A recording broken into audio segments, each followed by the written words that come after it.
Hello दोस्तों, मैं हूं प्रवीण कुमार। आप देख रहे हैं मेरा यूट्यूब चैनल मैथ प्लस। आज हम आपको सवाल सिखाएंगे। जैसे हमने कल आपको दो गुणों के योग के सवाल सिखाए थे, आज हम आपको उन्हीं के ऊपर आधारित सवाल सिखाएंगे। आइए चलो देखते हैं। प्रश्न नंबर 1 आपका, यदि a प्लस बी बराबर 5 और ए बी बराबर 4 हो तो a की 3 प्लस बी की 3 का मान ज्ञात करें। आपको बता दूं, जब इस तरह के सवाल आएंगे आपको कैसे हल करने हैं, उन्हें अच्छी तरह ध्यान में रखना। सबसे पहले हमें जो मान दिए हुए होंगे उन मानों को हम लिखें। जैसे कि आपको दिया हुआ है a प्लस बी बराबर 5। इसके बाद आपको क्या दिया है?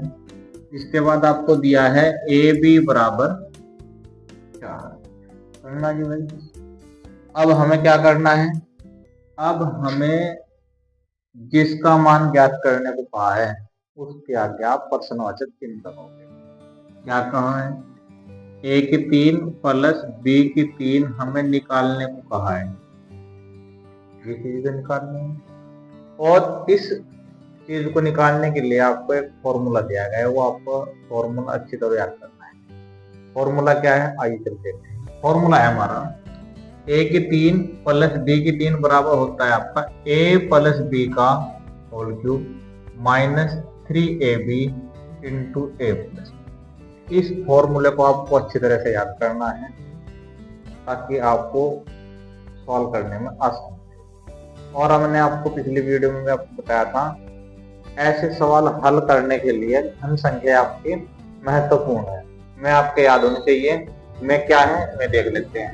में जैसे आपका 1 का घन 1 होता है, 2 का घन 8 होता है, 3 का घन 27 होता है। मैंने पिछली वीडियो में 10 तक धन संख्या लिख के दी थी और आज फिर मैंने 10 तक धन संख्या लिखी। ये आपको याद करनी जरूरी है। आइए चलो देखते हैं। अब जिसका मान हमें निकालना है उसे आप सबसे पहले लिखो। इसके बाद आपको फॉर्मूला हमने लिखवाया था, ये फॉर्मूला लिख लो। ए प्लस बी का whole cube minus 3ab into A plus. अब आपको कुछ नहीं करना है। अब आपको जो मान दिए हुए हैं हमें रखने हैं।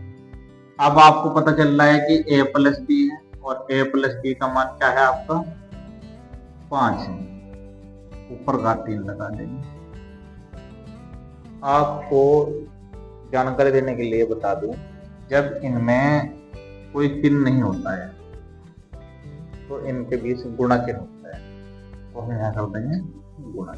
याद रखनी है बात। जब इनके बीच में कोई चिन्ह नहीं होगा तो ये समझ लीजिए इनके बीच में गुणा चिन्ह होता है। और आपको बता दूं ए बी बराबर आपका दिया हुआ है 4, यहाँ आप 4 रखिए। और ए प्लस बी बराबर वही आपको कितना दिया है 5 दिया है।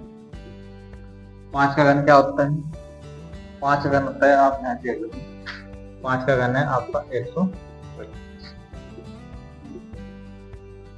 3 का पड़ा 4 बार पढ़ेंगे तो 3 का पड़ा 4 बार 3 4 12। इसे ब्रैकेट में रखना है आपको सेम।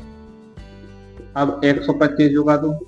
अब 12 की गुणा 5 में कर लेंगे, 12 पंजे 7। अब आपको क्या करना है? घटा लेना है। 5 में से 0 जाके 5 बच गया और 2 में से 6 जाने का है, नहीं तो 2.5 ले लेंगे होंगे 12। 12 में से 6 जाके आपके 6 बच गए, यानी 65। ये आपका आंसर आ चुका है।